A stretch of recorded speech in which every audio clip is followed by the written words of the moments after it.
அன்புள்ள திண்டுக்கல் மாவட்ட அரசு விழாவில் கலந்து கொண்டு சிறப்பித்துக் கொண்டிருக்கக்கூடிய மாண்புமிகு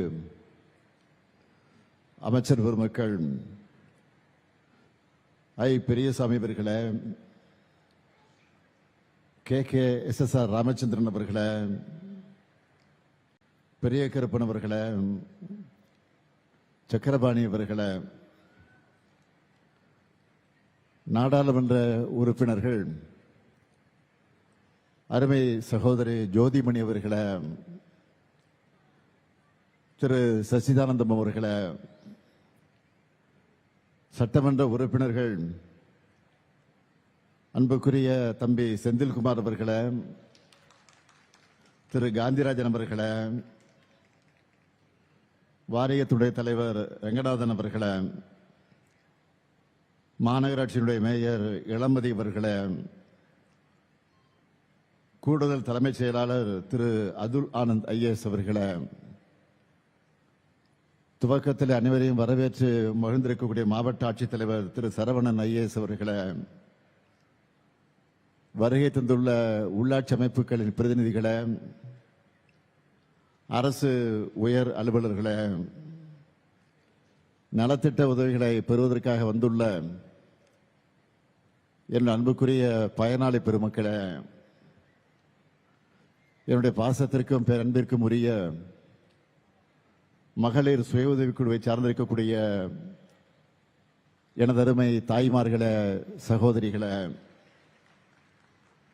பத்திரிகை மற்றும் ஊடகத்துறை சார்ந்த நண்பர்களே, உங்கள் அனைவருக்கும் என்னுடைய அன்பான வணக்கத்தை நான் தெரிவித்துக் கொள்ள விரும்புகிறேன். திண்டுக்கல் புரட்சியின் பெயர், எழுச்சியின் பெயர், வீரத்தினுடைய பெயர்.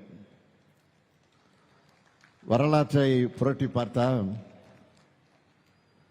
பிரிட்டிஷ் படைகளுக்கு எதிரான போராடின வேலு நாச்சியாரும் மருது சகோதரர்களும் ஊமத்துறையும் தங்களோட அடுத்த கட்ட போராட்டத்தை நடத்துறதுக்கு திட்டமிட்ட ஊர்தான் இந்த வீரத்தினுடைய விளைநிலமாக இருக்கக்கூடிய இந்த திண்டுக்கல். சிறந்து நிற்கும் சிங்கங்கள் என்று தன்னுடைய படை வீரர்களை அழைச்ச ஐதர் அலியும் 200 ஆண்டுகள் ஆடுகளைப் போல வாழ்வதை விட 2 ஆண்டுகள் புலியாக வாழ்வதே மேல்னு கம்பீரம் காட்டிய திப்பு சுல்தானும் நடமாடிய இடம் இந்த திண்டுக்கல். மருதுபாண்டியர், வீரபாட்சி கோபால் நாயக்கர், ஊமைத்துறைன்னு மூவரும் சேர்ந்து திண்டுக்கல் பழனி மலையில் 4000 வீரர்களை இணைச்சிக்கிட்டு போரிட்டாங்க. அப்படிப்பட்ட தீரர்கள் வாழ்ந்த இந்த திண்டுக்கல் மாவட்டத்தில் உங்களை எல்லாம் சந்திப்பதில் நான் அளவு கடந்த மகிழ்ச்சி அடைகிறேன், பெருமை அடைகிறேன். ஆங்கில புத்தாண்டை கொண்டாடிவிட்டு தமிழர் திருநாளாம் பொங்கல் நாளை வரவேற்க காத்திருக்கக்கூடிய உங்களுக்கு இனிப்பான சக்கரை பொங்கலை போல அறிவிப்பை வழங்கிட்டு தான் இங்க வந்திருக்கிறேன். எங்களை பொறுத்த வரையில் இது IP மாவட்டம்.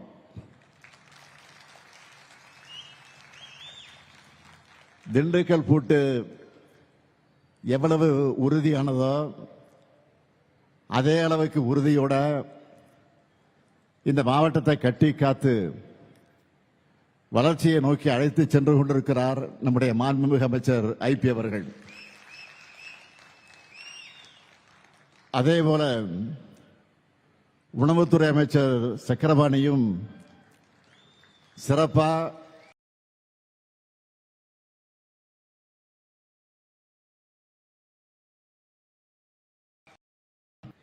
தொடர் வெற்றிக்கு சொந்தக்காரராக இருக்கிறார். அவருடைய துறையில நம்ம திராவிட மாடல் அரசு செஞ்சிருக்கக்கூடிய ஒரே ஒரு சாதனையை பற்றி நான் சொல்ல விரும்புகிறேன். அதிமுக ஆட்சியின் 10 ஆண்டு கால கொள்முதல் செய்யப்பட்ட நெல் அளவு 1,79,81,152 மெட்ரிக் டன். ஆனா நம்ம திராவிட மாடல் ஆட்சியில வெறும் 4.5 ஆண்டுல, நல்லா கவனிங்க, 4.5 ஆண்டு, அதான் சொன்னது 10 வருஷம் அதிமுக ஆட்சி, இப்ப சொல்றது 4.5 ஆண்டுகள்ல 1,99,75,710 மெட்ரிக் டன் கொள்முதல நாம செஞ்சிருக்கிறோம். நல்லா கவனிங்க, அதிமுக 10 ஆண்டுகளை விட நம்மோட 5 வருஷத்துல 19,94,558 மெட்ரிக் டன் அதிகமாக நாம கொள்முதல் செஞ்சிருக்கிறோம். இது சாதாரணமானதல்ல, மிகப்பெரிய சாதனை. இந்த சாதனைக்கு சொந்தக்காரர் தான் நம்ம சக்கரபாணி. இன்றைய விழாவை பொறுத்த வரைக்கும் 337 கோடியே 84 லட்சம் ரூபாய் மதிப்பிலான 111 முடிவுற்ற பணிகளை திறந்து வச்சு 174 கோடியே 20 லட்சம் மதிப்பிலான 212 புதிய பணிகளுக்கு அடிக்கல் நாட்டி 2,62,864 பயனாளிகளுக்கு 1,595 கோடி ரூபாய் மதிப்பிலான விழாவாக, ஏன் ஒரு மாபெரும் விழாவாக இது அமைஞ்சிருக்கு. இங்கே கூடியிருக்கக்கூடிய உங்களை பார்க்கிறப்போ இது அரசு விழாவா இல்ல ஒரு மாநாடா என்று வியப்பா இருக்கு.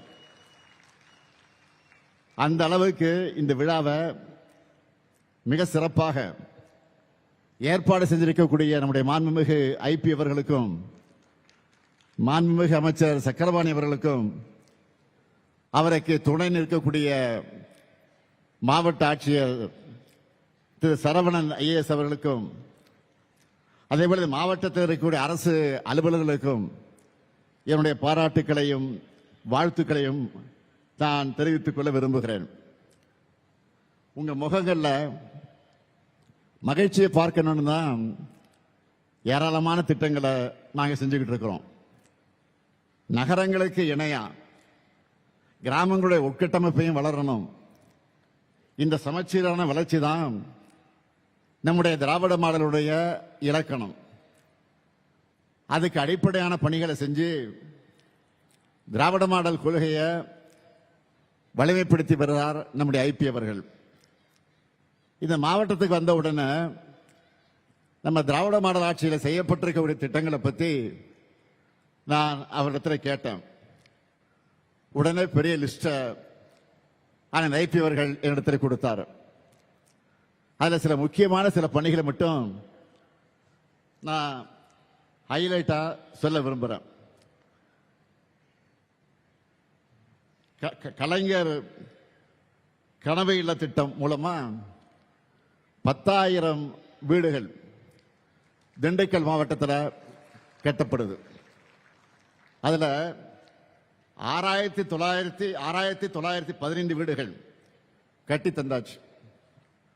ஊரக வளர்ச்சித்துறை மூலமா திண்டுக்கல் மாவட்டத்தில் 29,000 ஊரக வளர்ச்சித்துறை மூலமா மட்டும் திண்டுக்கல் மாவட்டத்தில் 1,29,000 பணிகள் நிறைவேற்றப்பட்டிருக்கு. இதனுடைய மொத்த மதிப்பு 3,500 கோடி ரூபாய்.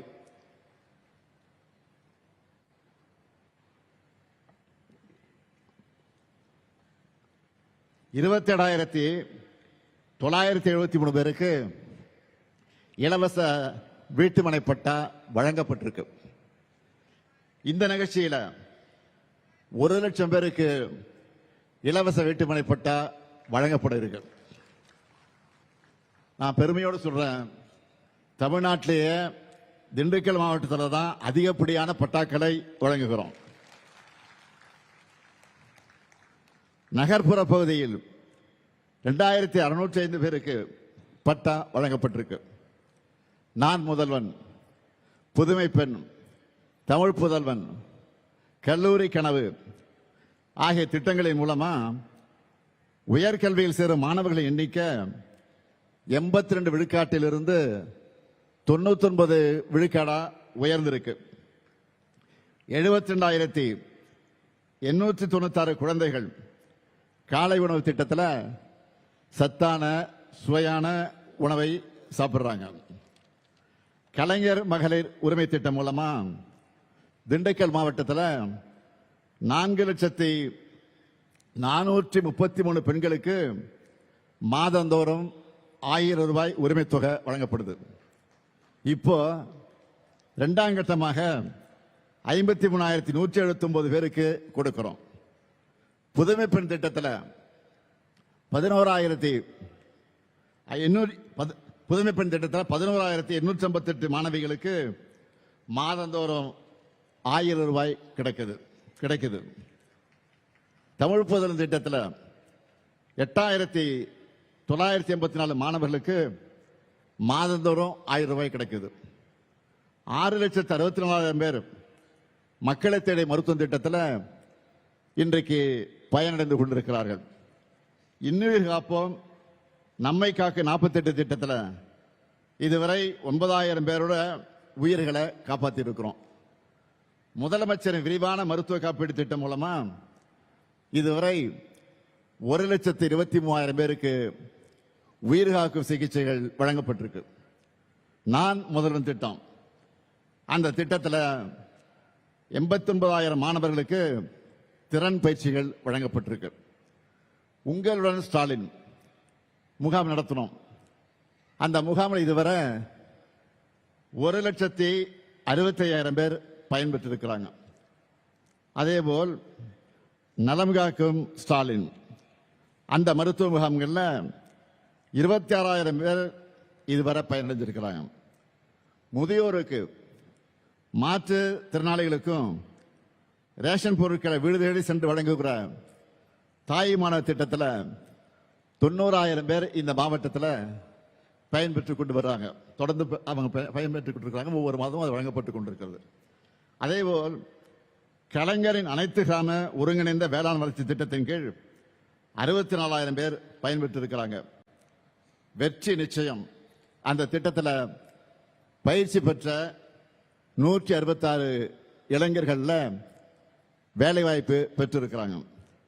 திண்டுக்கல் மாநகராட்சி 6 பேரூராட்சிகள், திண்டுக்கல் மற்றும் கரூர் மாவட்டங்களில் இருக்கக்கூடிய 1,422 ஊரக குடியிருப்புகளுக்கான காவேரி நீரை ஆதாரமாக கொண்ட கூட்டுக்குடிநீர் திட்டத்தை தொடங்கி வச்சிருக்கிறேன்.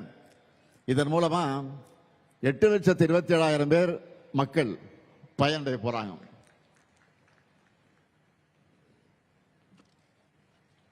அடுத்து சின்னாலப்பட்டி பாளையம், சித்தையன்கோட்டை, வத்தலகுண்டு பேரூராட்சிகளில் புதிய பேருந்து நிலையங்கள் கட்டப்பட்டிருக்கு. பல்வேறு ஊர்களில் பள்ளிகளில் புதிய வகுப்பறைகள் கட்டப்பட்டு வருது. அருள்மிகு பழனியாண்டவர் மகளிர் கலைக்கல்லூரியில் கூடுதல் வகுப்பறைகள், நூலகம், ஆய்வகம் கட்டப்பட்டு வருது. இலங்கை தமிழர் மறுவாழ்வு முகாம், மகளிர் சுய உதவி குழுக்களுக்கான தொழிற்கூடம் கட்டப்பட்டிருக்கு. சிறுமலையில் பல்லுயிர் பூங்கா அமைக்கப்பட்டிருக்கு. இன்றைய விழாவில் அடிக்கல் நாட்டப்பட்டிருக்க மிக முக்கியமான திட்டங்களை சிலவற்றை மட்டும் நான் சொல்றேன். பழனி முருகர் கோயில், அந்த கோயிலுக்கு வரக்கூடிய பக்தர்கள் ஓய்வெடுக்க மண்டபம் கட்டப்படவிருக்கு. ஒட்டஞ்சத்திரம் நகராட்சி காந்தி மார்க்கெட் வளாகத்தில் மேற்கூரை அமைக்கக்கூடிய பணி நடந்து கொண்டிருக்கிறது. பண்ணைக்காட்டில் துணை மின் நிலையம், ஒட்டஞ்சத்திரம் கோதையரம்புரையில் தானிய சேமிப்பு கிடங்கு, பல்வேறு ஊர்களில் வேளாண்மை கூட்டுறவு கடன் சங்க கட்டிடங்கள், பெருமாள் மலையில் பொது சுகாதார அலுவலக கட்டிடம், பூம்பாறை கூளத்தூர்ல துணை சுகாதார நிலையம் உள்ளிட்டவை அமைய இருக்கு. இத்தனை முத்திரை திட்டங்களும் உட்கட்டமைப்பு பணிகளும் சிறு தொடக்கம் மட்டும்தான். அதுக்குன்னு இவ்வளவு தூரம் வந்துட்டு உங்களுக்கான புதிய அறிவிப்புகளை வெளியிடாம நான் போவேனா? போனால்தான் ஐபிஎன் விடுவாரா? சக்கரவாணி தொல்லை தாங்க முடியாதப்புறம் செந்திலாக இருந்தாலும் சரி, இங்க இருக்கக்கூடிய நாடாளுமன்ற உறுப்பினர் ஜோதிமணியாக இருந்தாலும் சரி, அதே போல நம்முடைய மார்க்சிஸ்ட் கம்யூனிஸ்ட் கட்சியினுடைய நாடாளுமன்ற உறுப்பினராக இருந்தாலும் சரி, அவங்களும் தொடர்ந்து கேட்பாங்க. ஆக இதையெல்லாம் உணர்ந்துதான் அடுத்த பாய்ச்சலுக்கான 8 புதிய அறிவிப்புகளை இந்த மேடையில் உங்க முன்னாடி வெளியிடுவதற்கு நான் மகிழ்ச்சி அடைகிறேன். முதலாவது அறிவிப்பு, திண்டுக்கல் மாநகராட்சி பகுதிகளில் சாலை, தெருவிளக்கு, குடிநீர் போன்ற அடிப்படை வசதிகள் 14 கோடியே 20 லட்சம் ரூபாய் செலவில் மேம்படுத்தப்படும். இரண்டாவது அறிவிப்பு, திண்டுக்கல் மாநகராட்சியில் இப்ப இருக்கக்கூடிய பழைய பாதாள சாக்கடை மற்றும் சுத்திகரிப்பு நிலையம் 8 கோடி ரூபாய் மதிப்பீட்டில் சீரமைக்கப்படும். மூணாவது அறிவிப்பு, பழனி தண்டாயுதபாணி சுவாமி திருக்கோயில் புனித தீர்த்தலங்களான இடுமன்குளம் மற்றும் சண்முகா நதி 6 கோடி ரூபாய் செலவில் மேம்படுத்தப்படும். நாலாவது அறிவிப்பு, புதிதாக தொடங்கப்பட்டிருக்கக்கூடிய நத்தம் கலை மற்றும் அறிவியல் கல்லூரிக்கு 18 கோடியே 50 லட்சம் ரூபாய் மதிப்பீட்டில் புதிய கட்டடம் கட்டப்படும். ஐந்தாவது அறிவிப்பு, அதிக அளவில் முருங்கை பயிரிடப்படுற ஒட்டஞ்சத்திரத்துக்கு பக்கத்தில் இருக்கக்கூடிய மார்க்கம்பட்டியில் உலகத்தரத்திலான முருங்கை ஏற்றுமதிக்கான பதப்படுத்து தொழிற்சாலை 7 கோடி ரூபாய் செலவில் அமைக்கப்படும். ஆறாவது அறிவிப்பு, கொடைக்கானல் மலைப்பகுதிக்கு வர்ற சுற்றுலா பயணிகளுக்கு 100 ஏக்கர் பரப்பளவுள்ள அனைத்து உட்கட்டமைப்பு வசதிகளுடன் கூடிய உலகத்தரம் வாய்ந்த சுற்றுலா முதலீட்டு பூங்கா கொடைக்கானல் வட்டம் வில்பட்டி ஊராட்சியில் சிப்காட் மூலமாக அமைக்கப்படும். ஏழாவது அறிவிப்பு, கண்வளை கிழங்கு உற்பத்தியில் நம் நாட்டிலேயே தமிழ்நாடு தான் முன்னணியில் இருக்கு. பெரும்பாலும் ஏற்றுமதி செய்யப்படும் இந்த பயிருக்கு நிலையான நியாயமான விலை கிடைக்க சம்பந்தப்பட்ட ஒன்றிய அரசு துறையோடு இணைந்து நடவடிக்கை எடுக்கப்படும். எட்டாவது அறிவிப்பு, ஒட்டஞ்சத்திர நகராட்சியில் அதிகமாக குடியிருப்புகள் உள்ள பகுதிகளில் 17 கோடி செலவில் புதிய கழிவுநீர் கால்வாய் அமைக்கப்படும். ஆக இப்படி திண்டுக்கலுக்கு மட்டும் இல்ல, ஒவ்வொரு மாவட்டத்துக்கும் என்னென்ன தேவைகள் பார்த்து பார்த்து வேலையெல்லாம் செஞ்சுக்கிட்டு இருக்கோம். இதனால தமிழ்நாடு வரலாறு காணாத வளர்ச்சியை இன்றைக்கு பெற்று வீர நடை போட்டுக் கொண்டிருக்கிறது. உறுதியா நம்ம கூட நிக்குது. கடந்த 4 ஆண்டுகளா நாட்டு மக்கள் எல்லாருமே பாராட்டுகிற அளவுக்கு சாதனை திட்டங்களை செஞ்சுட்டு இருக்கக்கூடிய நம்ம திராவிட மாடல் அரசு 2026 புத்தாண்டு பிறந்ததுமே இன்னும் நிறைய திட்டங்களை அறிவிச்சிருக்கிறோம். நீங்க எல்லாரும் செய்திகளில் பார்த்திருப்பீங்க. அரசு ஊழியர்களோட 22 ஆண்டு கால கோரிக்கையான பழைய ஓய்வூதிய திட்டத்தை தமிழ்நாடு உறுதியளிக்கப்பட்ட ஓய்வு திட்டம் என்ற பெயரில் செயல்படுத்த நான் ஆணையிட்டு இருக்கிறேன்.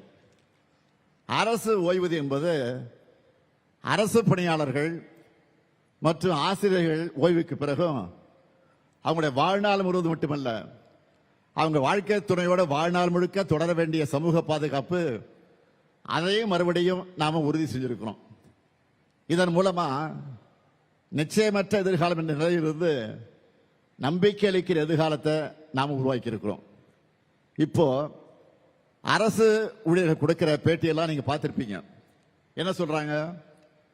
எங்க ஓய்வு கால வாழ்க்கையை முதலமைச்சர் அர்த்தமுள்ளதாக மாற்றி இருக்கிறார். இந்த அறிவிப்பு மூலம் 6.5 லட்சம் பேர் வாழ்க்கையில முதலமைச்சர் ஒளியேற்றி வச்சிருக்கிறார் என்று மகிழ்ச்சியோடு சொல்றாங்க. இன்னொரு பக்கம் நாட்டில் சாமானிய மக்கள் ஒருத்தர் கூட நிம்மதியா இருக்கக்கூடாதுன்னு நினைக்கிற ஒரு கூட்டம் இருக்கு. அவங்க என்ன சொன்னாங்க? இந்த திட்டத்தை எல்லாம் செய்யவே முடியாதுன்னு சொல்லிட்டு இருந்தாங்க. ஆனா நாம செஞ்சு காட்டியிருக்கிறோம்.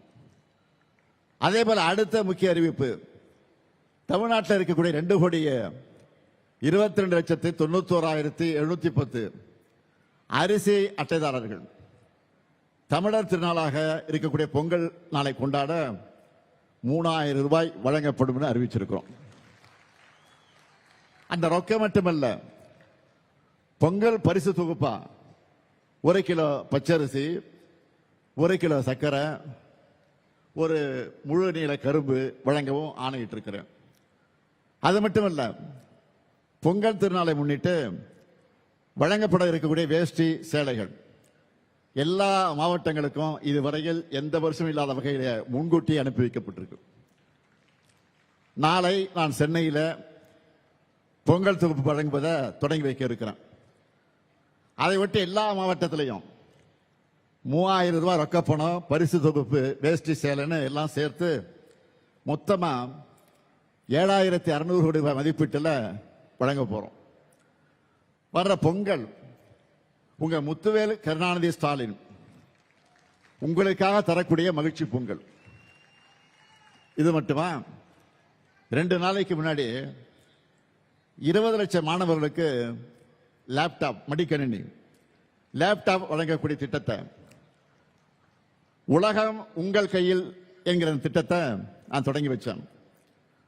அது முதற்கட்டமா 10 லட்சம் மாணவர்களுக்கு தமிழ்நாடு முழுக்க நாம கொடுத்திருக்கிறோம். இதனால அரசு பொறியியல், கலை மற்றும் அறிவியல், மருத்துவம், விவசாயம், சட்டக்கல்லூரி, பாலிடெக்னிக், ஐடிஐ போன்ற அனைத்து படிப்புகளை சார்ந்த மாணவர்களுக்கும் லேப்டாப் வழங்கப்படுது. டெல், ஏசர், HP போன்ற உலக தரமான கம்பெனிகளோட லேப்டாப்பை தான் நம்ம மாணவர்களுடைய கைகளில் நம்ம கொடுத்துருக்கிறோம். நீங்க நல்லா படிங்க, மற்ற எல்லாத்தையும் நான் பார்த்துக்கிறேன்னு உலக உங்கள் கையில நான் சொல்லியிருக்கேன், நிகழ்ச்சியில் சொல்லியிருக்கிறேன். ஆனா கடந்த ஆட்சியில இந்த திட்டத்துடைய நிலைமை என்ன? 2019ஆம் ஆண்டு பழனிசாமி அவர்கள் முதலமைச்சராக இருந்தப்போ மாணவர்களுக்கு லேப்டாப் வழங்குற திட்டத்தை நிறுத்திட்டாரு. எப்போ? 2019ஆம் ஆண்டு நிறுத்திட்டார். அப்ப அதுவும் CAG அறிக்கை என்ன சொல்லிச்சு தெரியுமா? 68 கோடி ரூபாய் மதிப்பில் வாங்கப்பட்ட 55,000 லேப்டாப்புகளை வீணடிச்சுட்டாங்கன்னு CAG அறிக்கையில வெட்ட வெளிச்சமாக சொன்னாங்க. அதிலே வெளியிடப்பட்டிருக்கு. இது பத்தி மாண்புமிகு எதிர்க்கட்சி தலைவர் பழனிசாமி அவர்களுக்கு ஏதாவது சந்தேகம் இருந்தா 2023ஆம் ஆண்டு ஏப்ரல் மாதம் தமிழ்நாடு சட்டமன்றத்தில் தாக்கல் செய்யப்பட்டிருக்க அறிக்கை எடுத்து நீங்க பார்க்கலாம், ஆதாரமா இருக்கு. சோசியல் மீடியாவில் 2 நாளைக்கு முன்னாடி ஒருத்தர் ஒரு செய்தியை போட்டிருந்தார். என்னன்னா, பொங்கல் பரிசா எல்லா குடும்பங்களுக்கும் 3,000 ரூபாய், மகளிர் உரிமை தொகையாக ஒரு 1,000 ரூபாய், புதுமை பெண் திட்டத்தில் மாணவியருக்கு 1,000 ரூபாய், தமிழ் புதல் திட்டத்தில் மாணவர்களுக்கு 1,000 ரூபாய், விடியல் பயணம் மூலமா மாதந்தோறும் 1,000 ரூபாய் சேமிப்பு, மாணவ மாணவியருக்கு ஏறக்குறை 20,000 ரூபாய் மதிப்பீட்டில் லேப்டாப், அரசு ஊழியர்களுக்கு ஓய்வூதியம், பொங்கல் போனஸ் என தைப்பொங்கலை முன்னிட்டு தமிழ்நாட்டின் ஒவ்வொருத்தருக்கும், ஒவ்வொரு குடும்பத்துக்கும் பல 1,000 ரூபாயும் பொங்கல் பரிசுகளும் கிடைக்க போகுதுன்னு அதுல சொல்லியிருந்தாங்க. இப்படி நம்ம விடியல் ஆட்சியில ஏதாவது ஒரு திட்டத்தில் எப்படியாவது எல்லாருக்கும் பயன் கிடைச்சிருது. மக்கள் நலனுக்காக நாம் செய்யப்படுகிற திட்டங்களை குறை சொல்ல முடியாதவங்க இல்லாத பிரச்சனைகளை எல்லாம் உருவாக்கி குளிர் காயிலாம்னு நினைக்கிறாங்க. அண்மையில் மாண்புமிகு ஒன்றிய உள்துறை அமைச்சர் அமித்ஷா அவர்கள் தமிழ்நாட்டுக்கு வந்தார். செய்திகள்லாம் பார்த்துருப்பீங்க, அவர் பேசுனதெல்லாம் பார்த்துருப்பீங்க. அவர் அமித்ஷாவா இல்லை அவதூறு ஷாவான்னு டவுட் வருது. அந்த அளவுக்கு உண்மைக்கு புறம்பா பேசிட்டு போயிருக்காரு. தமிழ்நாட்டில் இந்து சமய நம்பிக்கைகள் வழிபாட்டு உரிமைகளுக்கு முடிவு கட்டும் வகையில் நம்முடைய தமிழ்நாடு செயல்படுதுன்னு அமித்ஷா அவர்கள் பேசிட்டு போயிருக்காரு. இதற்காக என்னுடைய கடுமையான கண்டனத்தை உங்கள் மூலமாக, இந்த விழாவின் மூலமாக, இந்த நிகழ்ச்சியின் மூலமாக நான் தெரிவிச்சுக்கிறேன். அவருக்கு தமிழ்நாட்டில் என்ன நடக்குதுன்னு தெரியல போல. நம்ம அரசு பொறுப்பேற்றதிலிருந்து இப்ப வர சுமார் 4000 திருக்கோயில்களில் குடமுழுக்கு. அதாவது அவருக்கு புரிகிற மொழியில சொல்லணும்னா கும்பாபிஷேகம் நடத்தியிருக்கோம். இப்படி ஒரு சாதனையை நீங்க ஆளுகிற பாஜக மாநிலங்களை செஞ்சிருக்கீங்களா? கண்டிப்பா இருக்காது. அது மட்டும் இல்ல, 997 திருக்கோயிலுக்கு சொந்தமான 7,701 கோடி ரூபாய் மதிப்பிலான 7,655 ஏக்கர் நிலங்களை மீட்டு இருக்கும். உண்மையான பக்தர்கள் நம்ம அரசை பாராட்டுறாங்க. தலைமை செயலகத்தில் வாரத்தில் எப்படியாவது 2 நாள் இந்து சமய அறநிலையத்துறை பணிகளை நான் தொடங்கி வச்சு அந்த விழாவில் பங்கேற்கிறேன். நம்ம ஆட்சியில் இந்து சமயம் சார்ந்து என்னென்ன செஞ்சிருக்கோம்னு ஒரு நாள் முழுக்க பேசுகிற அளவுக்கு சாதனைகள் பெரிய லிஸ்டே இருக்கு. அதனால தான் பக்தர்கள் விரும்பக்கூடிய ஆட்சியாக தான் திராவிட மாடல் ஆட்சி இருக்கு. ஆன்மீக பெரியவர்கள் விரும்பும் ஆட்சியா இருக்கு. அனைத்து சமயத்தவர்கள் நம்பிக்கைக்கும் மதிப்பளித்து அவன் மத உரிமைகளை காப்பாற்றுகிற ஆட்சியா நடத்திக்கிட்டு வரோம். இப்படிப்பட்ட தமிழ்நாட்டில் இந்துக்களுடைய உரிமைகள் பறிக்கப்படுறதா துளியும் உண்மையில்லாத குற்றச்சாட்டை உள்துறை அமைச்சர் சொல்வது அவருடைய பதவிக்கு கண்ணியம் அல்ல.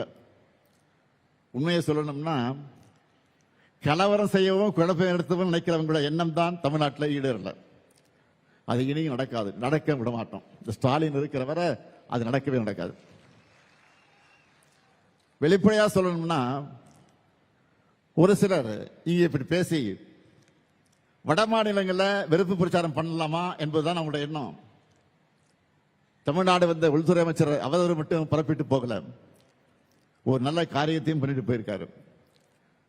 நாம கேட்க வேண்டிய கேள்வியை அவரே கேட்டுட்டாரு. நம்மோட வேலையை அவர் ஈஸியாக்கிட்டாரு. அதுக்காக நான் அவருக்கு நன்றி சொல்ல விரும்புகிறேன். தமிழ்நாட்டில் மோடி ஆட்சி அமையணுமா வேணாமான்னு மக்களை பார்த்து அமித்ஷா கேட்டிருக்காரு. ஐயா, இதையே தான் நாங்கள் சொல்றோம். 2026 தேர்தலின் போது தமிழ்நாட்டை நாங்கள் ஆளணுமா இல்ல எங்கேயோ டெல்லியிலிருந்து நமக்கு சம்பந்தம் இல்லாதவங்க ஆளணுமா முடிவு செய்ததுதான் தேர்தல். இது தமிழர்களின் சுயமரியாதைக்கு விடப்பட்டிருக்கக்கூடிய சவால். அதிமுக கூட்டணிக்கு வாக்களிச்சா பாஜக தான் தமிழ்நாட்டை ஆளணும்னு நாங்கள் சொல்லி புரிய வைக்க வேண்டிய அவசியம் இல்லை. அமித்ஷா அவர்கள் நேரடியாகவே ஒப்புதல் வாக்குமூலம் தந்திருக்கிறார். நீட்டை விடாப்பிடியாக திணிக்கிற, தமிழ்நாட்டுக்கான கல்வி நிதியை விடுவிக்காம தேசிய கல்விக் கொள்கையை திணிக்கிற, தொகுதி மறுவரை என்கிற பேர்ல தமிழ்நாட்டின் ஜனநாயக வலிமையை குறைக்கிற, வட மாநிலங்களில் தமிழர்களை கொச்சைப்படுத்துகிற பிஜேபி ஆட்சி அமையதான் எதிர்க்கட்சித் தலைவர் பழனிசாமி பாடுபடுகிறார். அம்மையார் ஜெயலலிதா அவர்களுடைய மறைவுக்கு பிறகு தமிழ்நாட்டில் பாஜகவோட பிராக்சி ஆட்சி நடந்துச்சு. கடந்த 5 ஆண்டுகளாக தான் அதிலிருந்து நாம் தமிழ்நாடு மீண்டு தலைநிமிர ஆரம்பிச்சிருக்கிறோம். இப்ப நேரடியாகவே பாஜக ஆட்சியை சொல்லிட்டு வராங்க. 11 ஆண்டுகளா ஒன்றியத்தில் நடக்கக்கூடிய என்டிஏ ஆட்சியில தமிழ்நாட்டுக்காக ஒரு துருமை கூட கிள்ளி போடாத உங்களை தமிழ்நாட்டு மக்கள் நம்ப தயாராக இல்லை. 2019, 2021, 2024 கடந்த 3 தேர்தல்களையும் படுதோலை பரிசா தந்ததும் உங்களுக்கு அது புரியலையா? தமிழ்நாட்டுக்கு ஓரவஞ்சப்பட்டதை நீங்க மாத்திக்காதப்ப தமிழர்கள் மட்டும் தங்களுடைய முடிவை மட்டும் எப்படி மாத்திக்குவாங்க? மக்கள் எப்போதும் நம்ம அரசு பக்கம் தான் இருக்காங்க. திரும்பவும் நாங்க தான் வருவோம். நல்லாட்சியை தொடருவோம். எதிலும் நம்பர் 1, எல்லா துறையிலும் ஏற்றவன்னு இதுவரை காணாத வளர்ச்சியை நோக்கி தமிழ்நாட்டை கொண்டு செல்வோம். திராவிட மாடல் 2.0 இன்னும் பெரிய சாதனைகளை படைப்போம் என்று கூறி உங்கள் அனைவருக்கும் மீண்டும் ஒரு முறை வணக்கத்தை தெரிவித்து விடைபெறுகிறேன். நன்றி, வணக்கம்.